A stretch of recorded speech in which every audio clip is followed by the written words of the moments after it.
Bienvenue à tous. On se retrouve pour un nouveau match de préparation de l'équipe de France et après une première victoire face à l'Irlande, les Bleus affrontaient à Nice l'Italie. Pas mal de changements dans la composition de départ avec notamment un trio d'attaquants très prometteurs, Mbappé, Griezmann, Dembélé, on avait hâte de voir. Et l'équipe de France, affichant un visage offensif séduisant, allait réaliser une excellente première mi-temps, inscrivant un but de la 8e minute par Samuel Umtiti, un but qu'on va revoir comme si vous étiez au stade. Super centre de Pavard pour Mbappé qui reprend deux volets, Sirigu repousse et Umtiti lui a bien suivi.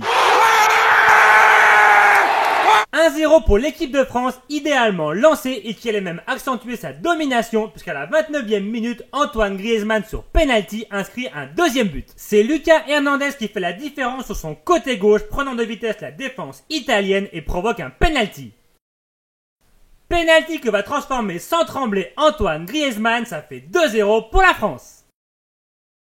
Une équipe de France absolument déchaînée mais qui allait un peu se relâcher et à la 36e minute, l'Italie obtient un bon coup franc que va tirer Mario Balotelli. Frappe surpuissante de l'Italien qui repousse mal Hugo Lloris, Bonucci en profite et réduit le score. Faute de main du capitaine de l'équipe de France, donnez-moi votre avis, est-ce une boulette de la part d'Hugo Lloris ? En tout cas, ça fait 2-1 à la mi-temps pour l'équipe de France, un avantage mérité et une première période séduisante. La France qui allait également réaliser une seconde période convaincante, affichant sa maîtrise collective et multipliant les bons mouvements offensifs. Et les Bleus, en blanc ce soir, allaient en toute logique inscrire un troisième but. Il élève d'Ousmane Dembélé à la 63e minute. Mbappé en vitesse perce dans l'axe, le ballon revient sur Dembélé qui enchaîne magnifiquement et envoie le ballon en pleine lucarne. Un but magnifique de la part d'Ousmane Dembélé qui donne un avantage décisif à l'équipe de France qui remporte ce match et bat l'Italie 3-1. Une belle prestation collective et offensive des joueurs de l'équipe de France qui donne l'impression de monter en puissance. On a beaucoup aimé ce trio d'attaque.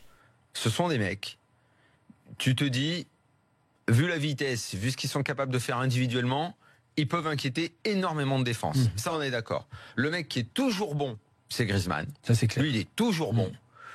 Mbappé, il fait mal aussi. Certains vont dire, il en fait trop, il fait pas toujours les bons choix. Il fait mal. Ce que j'entends complètement. Mais tu sens qu'il est capable de faire mal. Dembélé fait pas un bon match, mais tu te dis, lui aussi, ses accélérations. Donc en fait, tu as un sentiment. Tu n'as pas de certitude, tu as un sentiment que ces trois-là peuvent faire mal. Voilà, à quelques semaines de la Coupe du Monde, l'équipe de France, encore perfectible bien sûr, mais qui a fait une bonne impression. N'hésitez pas à me dire ce que vous en avez pensé. La vidéo est terminée, j'espère qu'elle vous aura plu. Si c'est le cas, vous le savez, pensez à le dire. Laissez un petit pouce bleu, un commentaire ou même abonnez-vous si ce n'est pas déjà fait. On se laisse là-dessus, on se dit à très bientôt. Ciao!